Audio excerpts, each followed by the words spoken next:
नमस्तेस्तु भगवन् विश्वेश्वराय महादेवाय त्र्यम्बकाय त्रिपुरान्तकाय त्रिकाग्निकालाय कालाग्निरुद्राय नीलकण्ठाय मृत्युञ्जयाय सर्वेश्वराय सदाशिवाय श्रीमान् महादेवाय नमः।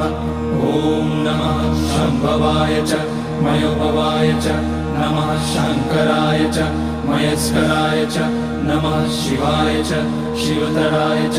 ॐ त्र्यम्बकं यजामहे सुगन्धिं पुष्टिवर्धनम् उर्वारुकमिव बन्धनान् मृत्योर्मुक्ष्यमामृतात्। नागेन्द्रहाराय त्रिलोचनाय भस्माङ्गराय